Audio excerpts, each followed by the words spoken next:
begin with the third and the last panel before we have the fireside chat.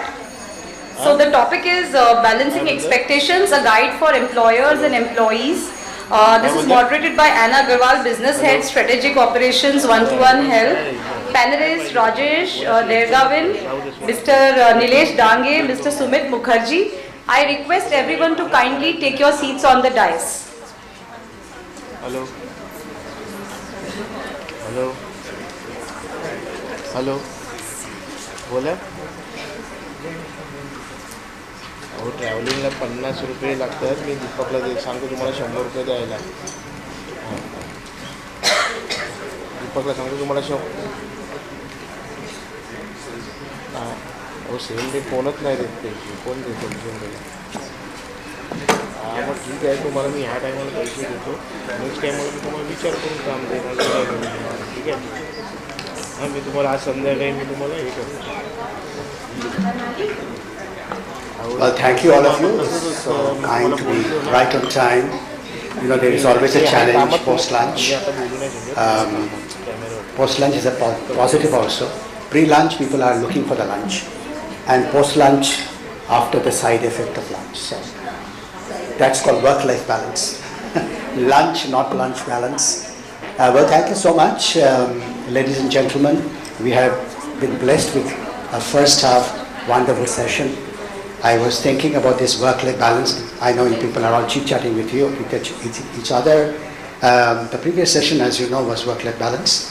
And I was thinking of one example I want to give you, which let us thinking that why should we include this.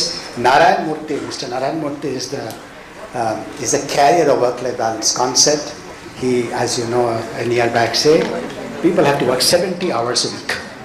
There's nothing called work-life balance. Work is only important. And then he was trolled, I think, by millions. And therefore we discussed today, there is work and there is life, both are important. Well, thank you, ladies and gentlemen. Now we have a session on balancing expectations, employers and employees. Anna Aggarwal, Business Head, Strategic Operations, 1to1. She is going to moderate the session. The panelists, we have some wonderful panelists.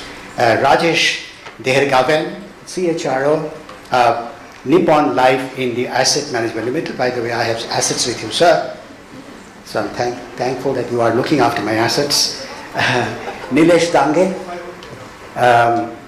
again, CHRO. CHRO means, and when I was young, there was nothing called CHRO, a head of personnel, personal manager. Today there is a word called CHRO, CRO, CFO and all that, Chief Human Resource Officer, CHRO Nilesh Dange of L&T Financial Services Limited, and Sumit Mukherjee, Vice President Human Resources, HDFC ERGO General Insurance. Again, I'm a customer yours, sir. Well, thank you. Over to you now, Anna, all yours.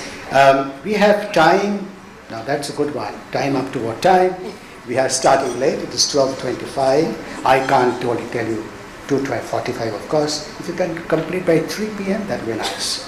We'll try our best. We'll try our best, but that's called lunch, pro-lunch balance. Thank you. Thank you. I'm glad to be here. Good afternoon, everyone. Like it was mentioned, sessions after lunch are difficult, they are hard. But then it's all about balance, managing the balance, setting the balance. And this is what the session is going to be about. Balancing expectations, a guide for employers as well as employees. While we talked about work-life balance, happiness, mind matters, it is also important to understand what does it hold for the organizations and the employees. So, welcome to the panelists. We have a wonderful set here who have been introduced, but I'll talk a little more about them, what have they been up to, and the kind of expertise they bring here for us and when they talk about it. So just starting on this topic of balance. Balance is not something that you find. There's nobody who's going to bring to you and say, hey, this is balance. Balance is something that you create every single day of your life. And this is a quote that resonates with our discussion today, emphasizing the deliberate effort that is required to harmonize and balance the expectations on both sides of the table. While as an employee, you have certain expectations and you expect the organization to deliver on them. Similarly, the organization is being run on the expectations that you are there to meet. The modern workplace is a complex ecosystem where the needs of the employees and the organizational objectives both need to be met. We'll delve into the strategies to redefine the workplace culture, invest in employee engagement, and how to promote that trust flexibility as we keep working on this journey. We have with us today Rajesh. He's the CHRO at Nippon Life, and yes, he brings with himself the experience across industries, financial services, FMCG, manufacturing, and he has been instrumental in positioning Nippon as the largest ANC in India. His experience in shaping people strategies and driving the HR agenda for both India and international has played an important role in creating the organization that Nippon today is. Thank you for that. Nilesh is a CHRO at L&T Financial Services with an extensive experience of over 27 years. Nilesh has been at the forefront of establishing best HR practices in the evolving technological and economic environment.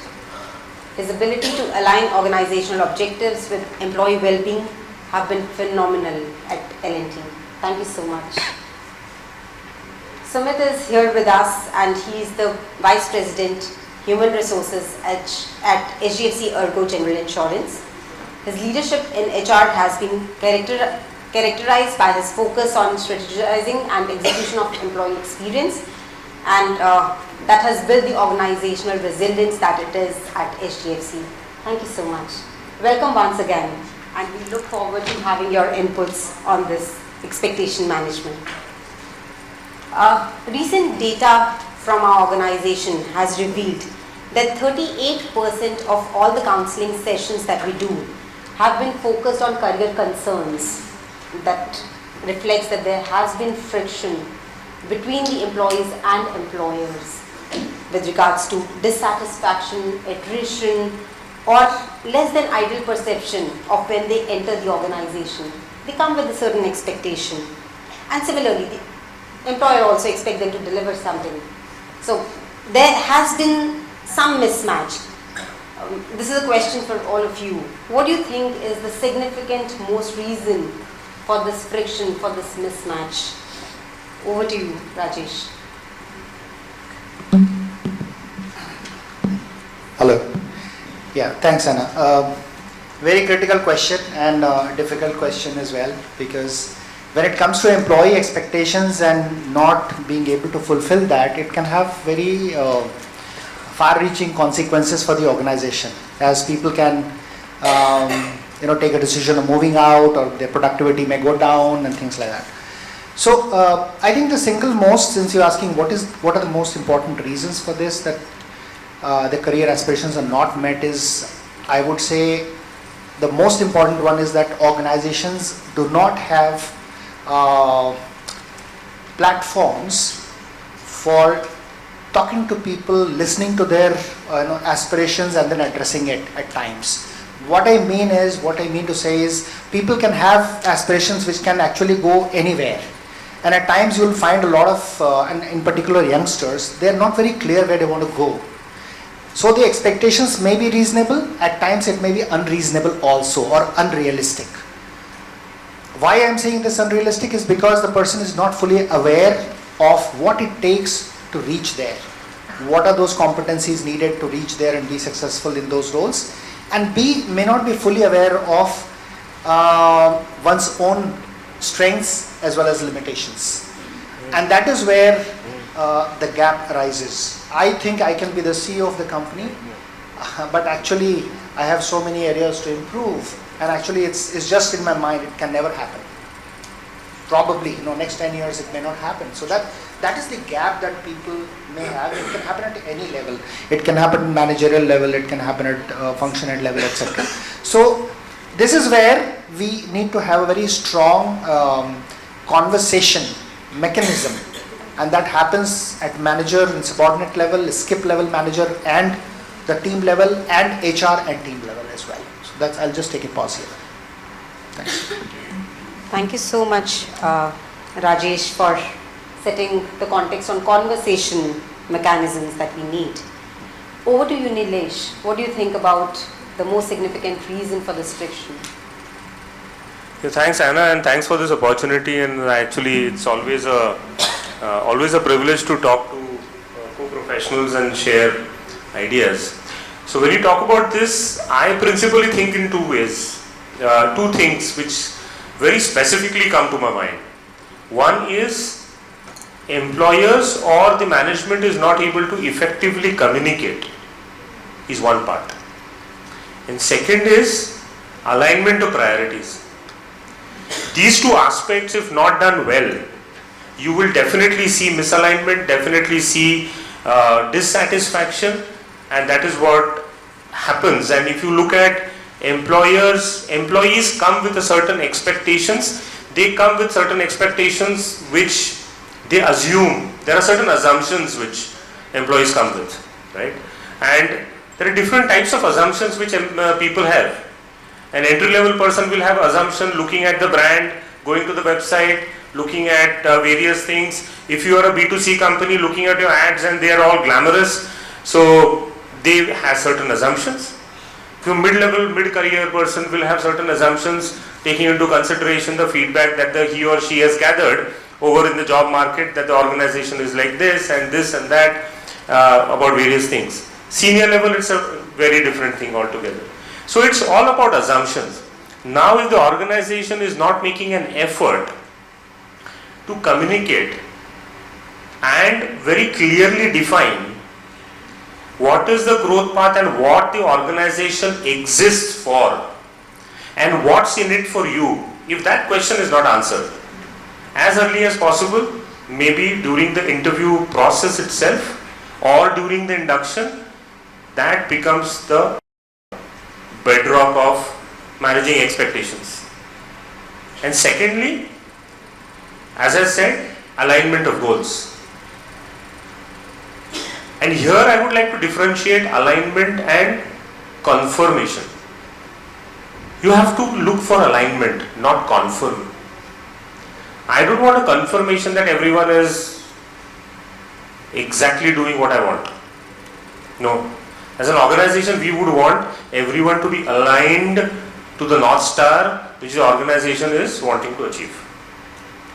To achieve that alignment, continuous communication is something which is the only thing which is there. So, summarizing two things. One, very clear communication, effective communication is what I say, effective.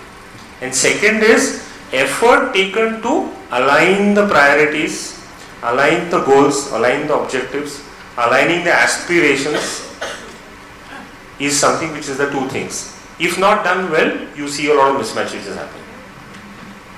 Absolutely, Nilesh. As they say, message is in the mind of the receiver. Your message needs to be as clear that the receiver gets exactly what you're saying.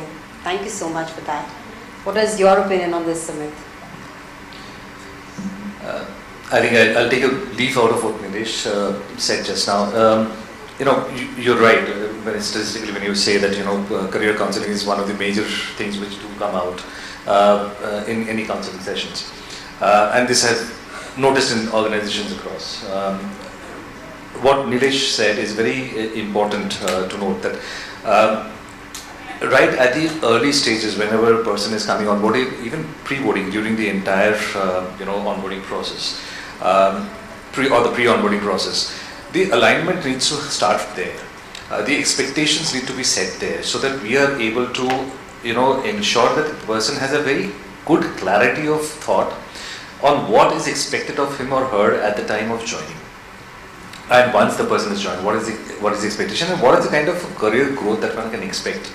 I think a lot of onus on this is at the recruitment stage, where the recruitment team communicating correctly. Then at the onboarding stage, as a HR business partner, what am I communicating? Is it part of my induction or not? And while inductions are generic, there are also tools today, because the learning journeys are very personalized. We can actually ensure that this happens at an early stage.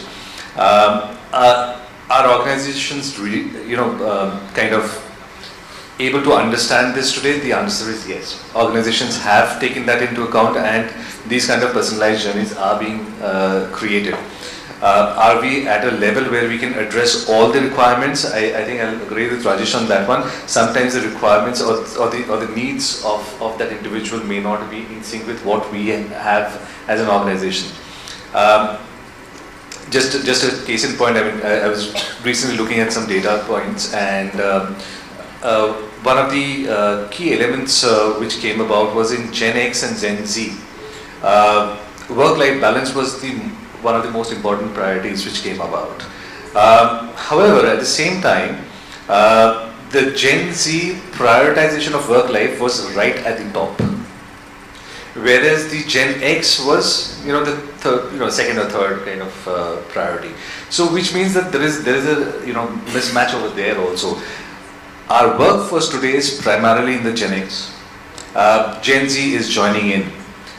Interestingly, on 31st December 2024, baby boomers will not be part of the workforce anymore. Right? So that's a reality. It strikes you when you actually look at those numbers, and it's very interesting because the requirements change, the needs have changed, the way that people perceive things have changed. So we have to also, as organizations, start becoming agile to that. Today, organizations operate on a structure. We are called organizations because of that, right? We are organized. But the new generation of workforce may not be that comfortable with a very structured board. That is where these kind of disconnects might happen. So I think, it's an interesting topic, and we can talk a lot about that. But I actually, kind of agree with both what Rajesh and Nilesh have said on this. No, absolutely. I think my takeaway for this is that the objectives have to be set even before joining, have to be communicated well during onboarding, and then there needs to be constant mechanism of communication that goes on, which sets up the boundaries for both aspirations and abilities as people join us and people work for us. Thank you so much. Rajesh, my next question is to you. Indian organizations typically have worked with the top-down mandate, where it has been hierarchical. The boss decides what the employees will do, and the employees need to be aligned with that. How do we develop a system in the organization which incentivizes new thoughts, ideas?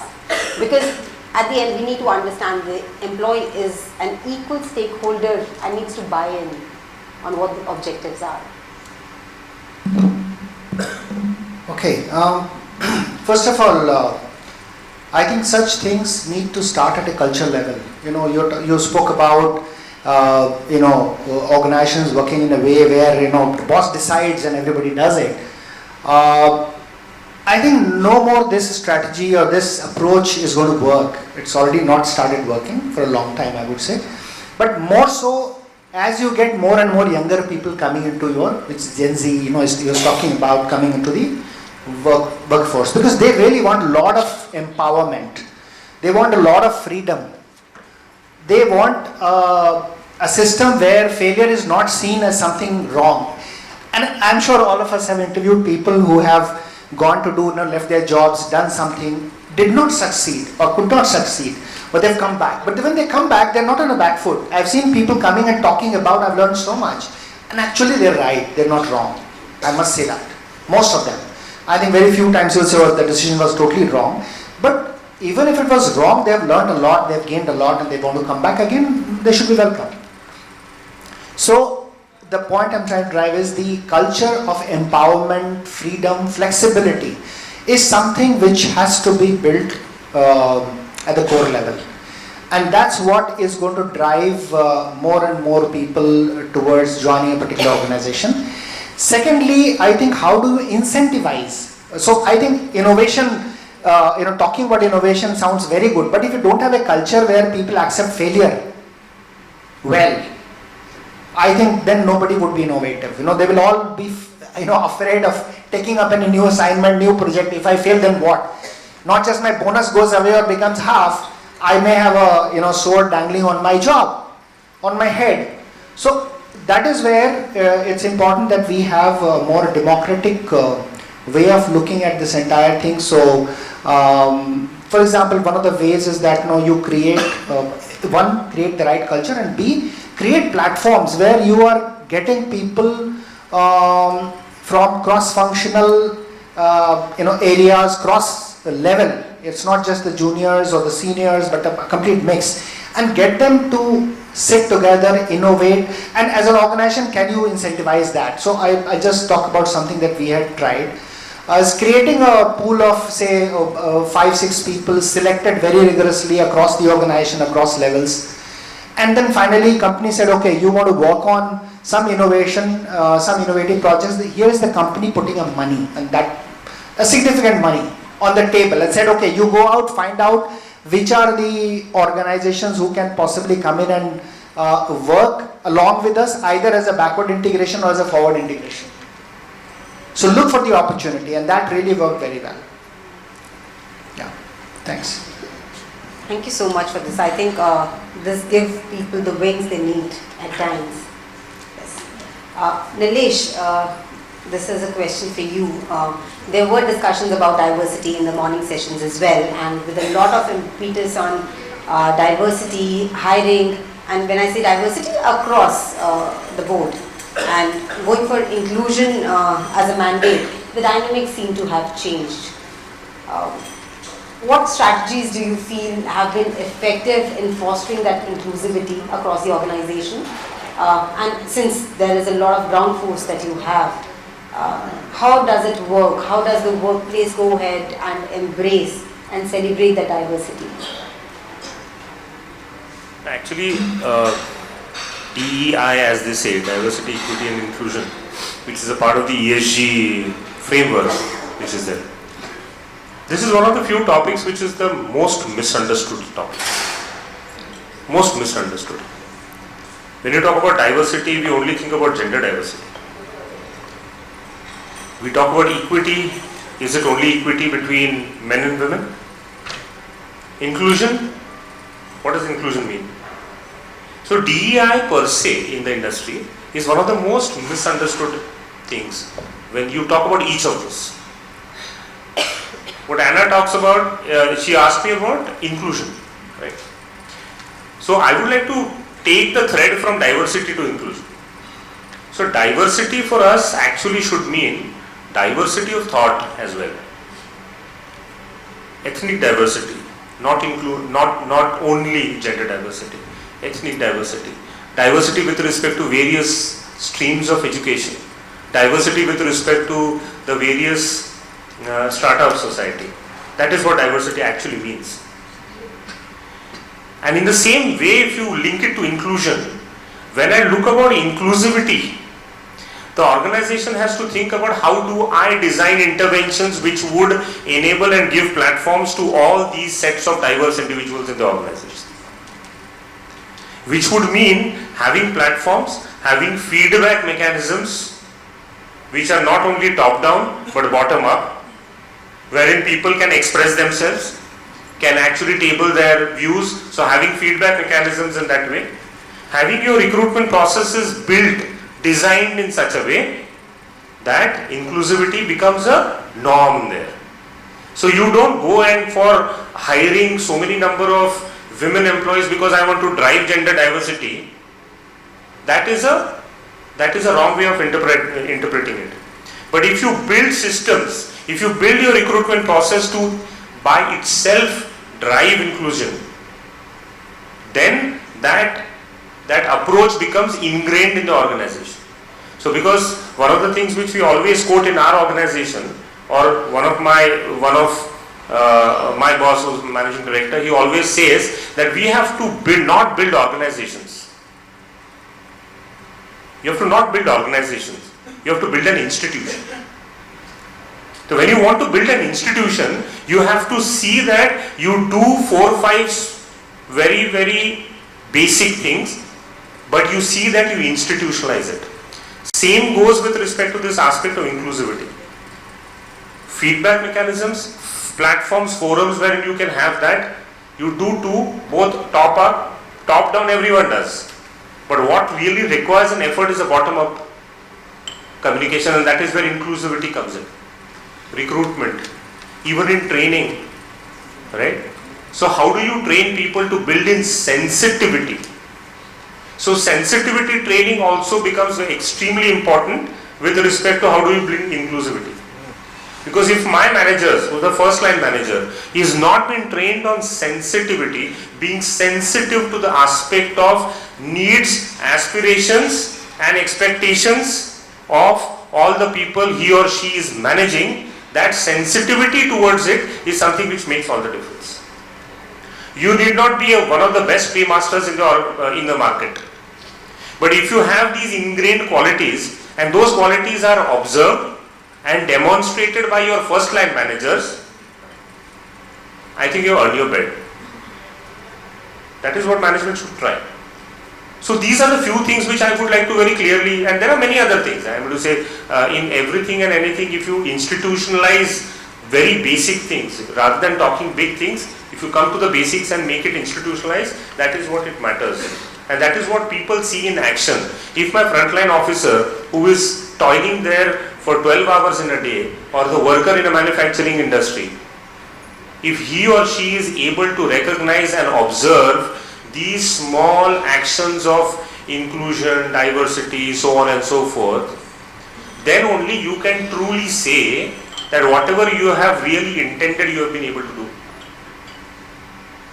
Right? No, absolutely. I think building inclusivity a norm is what it will take for us to get onto the same platform. Thank you for that. Sumit, my next question would be for you. With remote work being a mandate, it has provided the much needed flexibility that employees needed. But there are challenges, and challenges like we talked about communication, open communication, which sometimes do take a backseat. Interestingly, our data reveals that almost 26% of the workforce talks about relationships at work.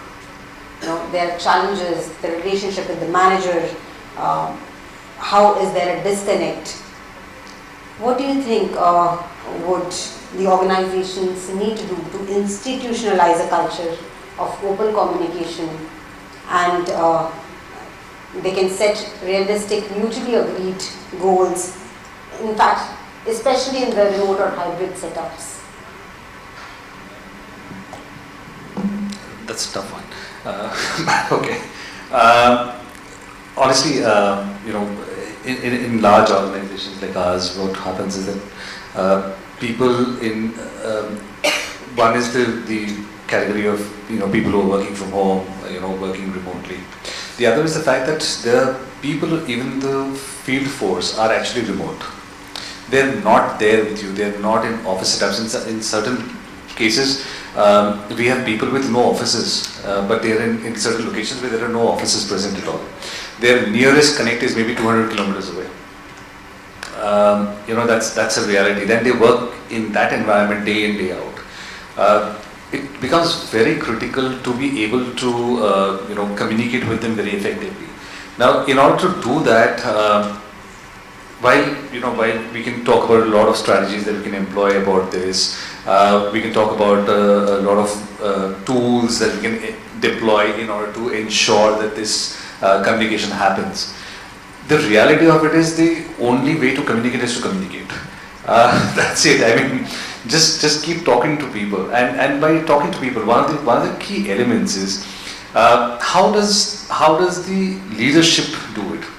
Is the leadership reaching out? Is it reaching the last mile? And this is something which as organizations we have to take it up, and we have taken it up, where we are saying that let's talk let's reach out to the last mile first and then work backwards.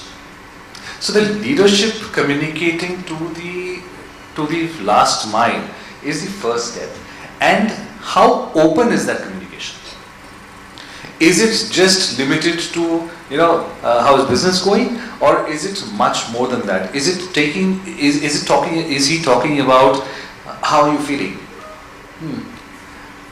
What did you do today? And I've had these kind of conversations with people, where a simple question from a leader to a frontline salesperson, by just asking him, "और भाई आज क्या किया?" That was enough for him to be motivated, because somebody from a very senior position is actually asking, taking that interest, understanding, asking him questions about it. That is the kind of communication, the open communication which has to happen. Then after that, you use whatever tools that are available with you. It's not necessary that you have to, have very, very, complex web of tools available with you at all points of time. As simple as a phone call suffices. A WhatsApp message suffices. When you want to communicate and you're openly communicating, it is very, very effective. However, at the same time, let me also add to this. It should not be one way. It has to be both ways. The communication has to be open from both sides. I think what was pointed out by Rajesh and Nilesh, both in terms of how do we create institutions, or how do we create a culture. While the leadership will drive the culture, it will only get driven if down the line, the people on the front lines, people who are working remotely, also are able to communicate back to the leaders. I have seen organizations where the communication is completely one way and it falters. I've seen organizations where the communication is both ways, and very simple things for this. Creating just one email ID saying that write to us, or voice message us. We'll hear you and we'll get back to you. And these are the kind of tools which have really worked very well. It has helped getting people engaged. Can you engage 100% of your employees? No. And that's a reality we have to live with. But can we engage a large part of the workforce? The answer is yes. No, thank you, Sumit. I'm sure, how simple is that? Create an email ID where people can write to, or how easy it is to just pick up the phone and call up someone, and they're getting the feeling that they are cared for, they are engaged, that there's somebody who worries for them. And I'm sure with larger workforce it gets hard, but I'm sure it is not unachievable, like we said. Thank you so much for that. So we believe in creating psychologically safe workplaces. My next question is for all of you. And while we talk about creating psychologically safe workplaces, it indeed means that a person feels safe, that they will not be shamed or retaliated or anything when they speak up about their ideas, their fears, their objectives, their motivations, their dreams in an organizational space. Interestingly, even for the counseling that comes, cases that come to us, we see a staggering number in terms of people who have anxiety about these communications. How do we foster the psychological safety at an organizational level? There is a significant ground to cover across all our organizations. But what strategies or practices that we can recommend that organizations build and sustain a psychologically safe workplace? Over to you, Rajesh. Psychological safety is a very, very important element, and can't overemphasize this, because that's where people either open up or they close themselves and then become unproductive or less productive. They feel disengaged from the organization as well. So first of all, I think it's a culture aspect. and where people should be, they should not feel that, okay, if I'm doing something, even if I've done something wrong, I should not be shamed, right? If I'm accepting that, okay, something is wrong, I should not be taken to task, kind of a thing, right? And one of the things that we always tell our, senior leaders that, if you're praising a person, praise. It's a very old rule, praise him in the open, and if you have to scold somebody or take him to task, then do it not in a public place. And that's a golden rule. Never do that. Whether you praise or not, but the other thing, if you're doing, it's just kind of not acceptable. I think as an organization, we have to be very clear that we need to have right kind of culture, and that culture, for example, I'll give you something that I've seen a lot of senior leaders saying, okay, I don't know.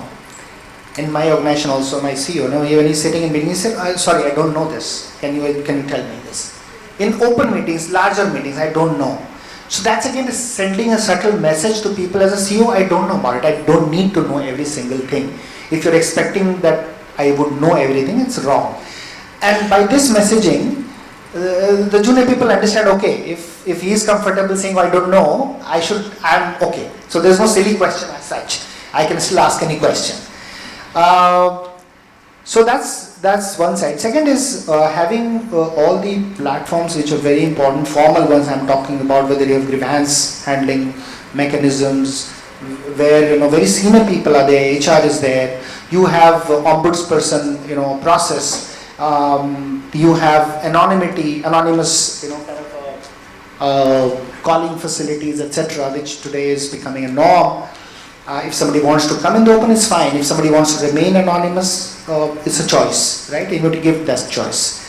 And then taking exemplary actions. If there are certain things which are not happening in the right way, make a case out of it and let everybody know. You may not name the person, but let everybody know that such and such, there was an incident which happened and what action the organization has taken. You don't need to name the person, but you need to name, you need to share what has happened and what we have done as an organization. So that zero tolerance kind of a thing against discrimination, against harassment, all of that, I think that sends a very strong signal to people and would correct a lot of these issues, in my opinion. Thanks. Thanks, Rajesh. Over to you, Nilesh. Actually, psychological safety, that when we say, safety is the operative word. So when how do I feel safe? So I'll give you an analogy to building better safety in a car, for example, or in a vehicle. What would be the first and the most important part which has to be there? Sorry? What part of the vehicle should be there to ensure that? Brakes. Correct. You need brakes, right? Okay. So actually there is another important and a very interesting thing about brakes is, brakes enable you to drive faster. It's a very important analogy. Brakes enable you to drive faster. Brake is not for the purpose of stopping, and any which ways that is a part of the outcome of when you apply a brake. But if you have sound brakes, you can drive faster. So that is what psychological safety is all about. You need to have systems and processes which are so robust that it will enable your organization to build culture which is safe, which is open. These are not really operative words, very fancy words, we have open culture. What does open culture mean? The first fundamental thing which has to be taught to people or to leaders in specific is how to listen. That has to be taught. It's an irony, isn't it? It's a very big irony. For ensuring that you are building a culture of psychologically safe workforce, the leadership should first learn to listen. Active listening is, in my opinion and my experience, goes a long way in building a psychological safe environment.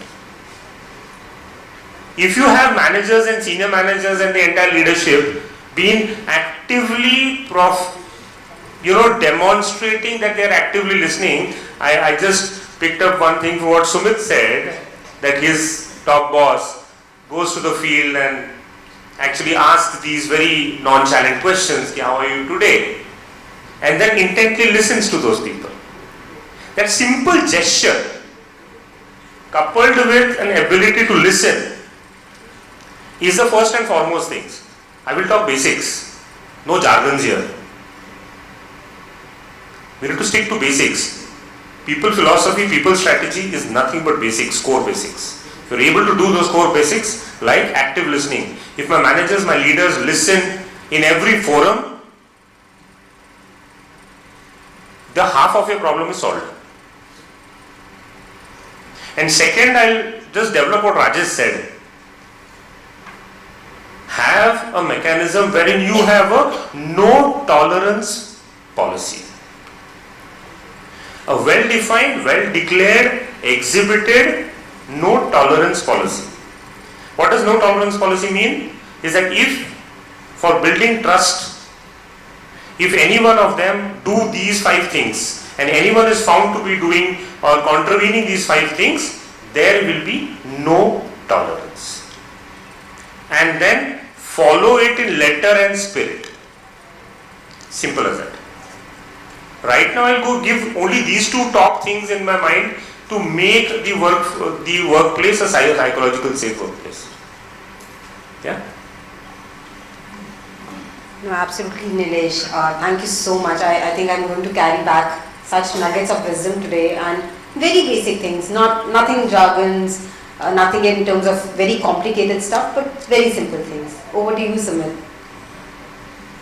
The 2 gentlemen on my left have not left my anything to say, so it becomes easier. I think one of the things which I have experienced in the past, and this is something which I've always consciously been talking to the leaders within the organization, the managers within the organization. Stop having knee-jerk reactions. The problem, the challenge with knee-jerk reactions is that those are raw reactions, and these necessarily and always end in a psychologically unsafe workplace. Because the people with whom you are behaving like this, the people surrounding them will always observe. They will know that it is not okay to make mistakes. It is not okay to do things which is slightly off what the manager has said. I have to follow exact instructions. It becomes a psychologically unsafe workplace. I think that is one of the elements which we often overlook.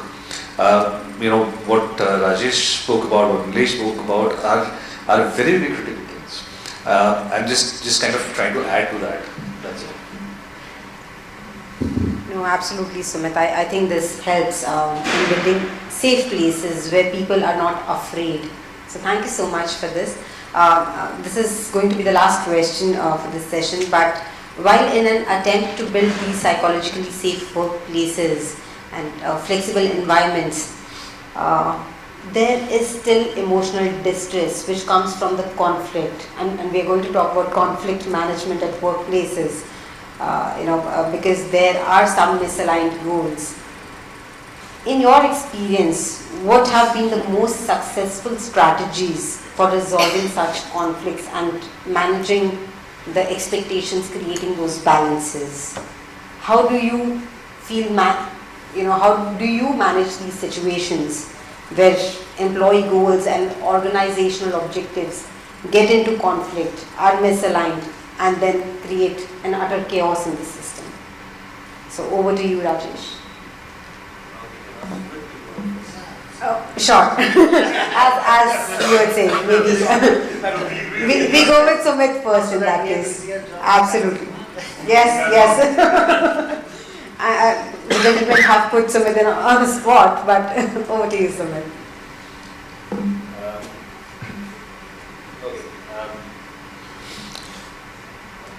I think one of the things which we tend to always look at and always tend to, or sometimes tend to overlook also, is if you look at, and this kind of comes through all the questions that you've asked so far. If you look at the diversity that is there in the workforce today, if you look at the kind of generations that we are managing today, if you look at the kind of work that people are doing today, the kind of work environment which has been created across, everything is very dynamic, very ever-changing, agile kind of a scenario. And in a scenario like this, it is very important for us as people managers, as HR folks, and as as organizations to be able to work with people in a way that they are comfortable, to provide them personalized journeys, to provide them the necessary support through which they can continue to work. It is not something which will come overnight. It is not something that is going to be built. We say that let's do this from tomorrow. It's not going to happen. As Nilesh pointed out earlier, building an institution will take some time, and in order to create that, we'll have to traverse a journey, and that journey is something that we have to facilitate for not only for us but for all the employees that we deal with. I think that's one of the areas that we need to really work on as as professionals, as organizations also. I think I'll kind of set the context on this one, and then Rajesh and Nilesh take it over. Thank you so much, Sumit, for this. So actually, misalignment is that is the word, right? So misalignment basically can be sorted out by whatever we discussed over the past half an hour, by fundamental premise of trying to see what is the common ground between the employee and the employer. Try to understand what the common ground is, because there cannot be a complete alignment. None. It is a misnomer, or it is open sky thinking that all the employees in the organization are completely aligned and satisfied and they are working this thing. No. Actually, the sum total, most of them are aligned, and that's the reason the organizations are successful. So the attempt of a function, an enabling function like HR should be, is to stay and converse continuously, to trying to finding out common grounds between the organization objectives and the individual objectives. There will always be definitely some common ground between each and every employee in an organization. The attempt is to have avenues wherein those conversations happen to find out common ground. When the common ground is found, it becomes an anchor to that individual for that organization. It becomes an anchor point. Right? The common ground would be what? I have come and worked, someone will say that I have come and worked for this organization to earn money. What's wrong in that? Right? Perfectly alright, right? Perfectly alright. Everyone is not coming here to do social work, is it? That could be one common ground. Now, how can the organization find a common ground and utilize that person's this particular hunger for financial growth by giving him or her those kind of stretch assignments, and to see that we are utilizing that competency? So that is how misalignment can be addressed, and that is through continuous, and that is what I agree with Sumit, is that it's a continuous process. It's a human resources or organization is always WIP. It's always work in progress. There cannot be a comma or a full stop ever. It's also always a work in progress which continuously keep on happening. It's a virtuous cycle, right? And secondly, importantly, which is there, is that how do you train your leadership to walk the talk? And how do you see that they are made and felt accountable for whatever they are expected? Functional competence, technological competence can be learned, can be taught. All these kinds of things can be easily done over a period of time. But what is very important to be continuously hammered is that what is expected of you as a leader with your people, because as you rise up the hierarchy, you are more of a people manager than you are actually functional head. The top man, the MD, he spends about 75% of his time, his or her time, in managing people issues.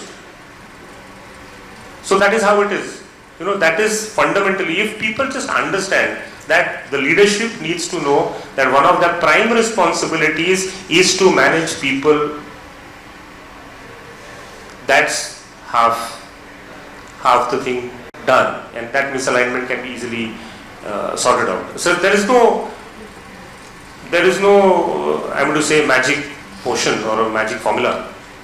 These are certain basics which have to be done day in and day out, and that's why I said work in progress all the time. Thank you so much, Nilesh. Absolutely, we are all a work in progress, and continuous processes are needed to build organizations and institutions. Over to you, Rajesh. Yeah, so ditto what both of them have said. So, no, rightly, very, very pertinent points, both by Sumit and Nilesh.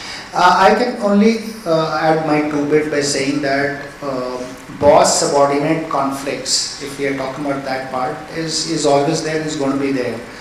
And primarily it happens because both of them look at their work from their perspective. It can have multiple reasons, but I'm saying if the goal setting and your target setting and everything has been done well, even then the subordinate can think, or the team member can think in a particular way, this is my priority, this should be my priority. The boss may think something else. So I think here the role of the skip level managers become extremely important. I think how much they are engaged at skip levels downwards.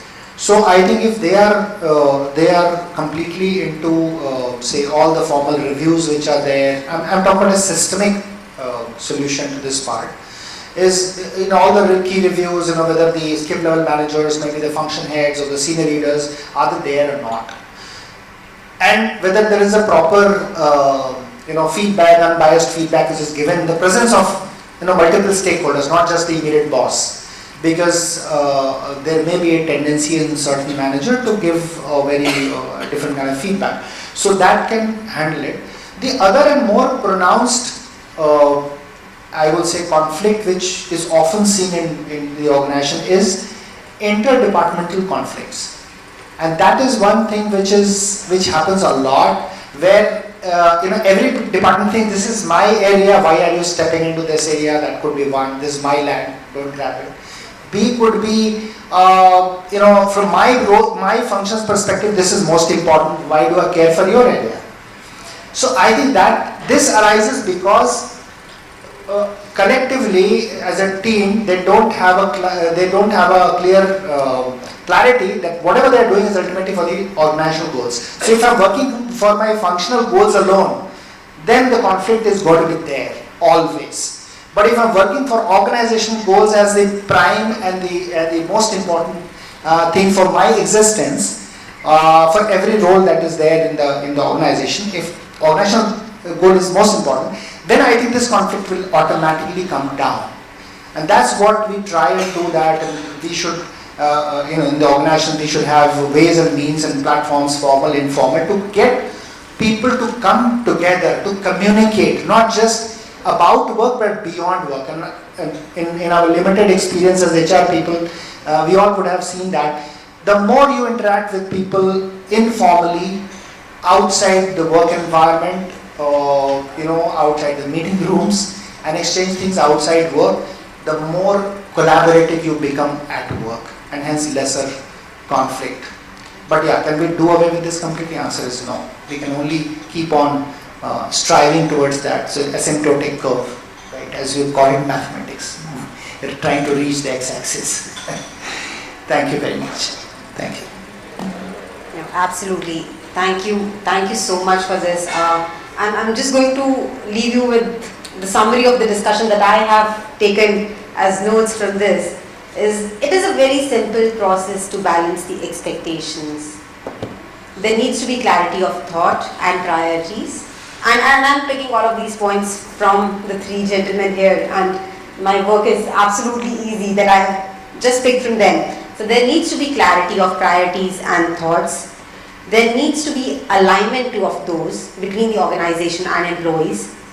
There needs to be constant, continuous engagement, conversation, communication, whatever the words that you want to pick, but it needs to be a constant work in progress. Thank you so much, Rajesh, Nilesh and Sumit, for these wonderful insights, for sharing your wisdom with all of us and being a part of this panel. Thank you so much.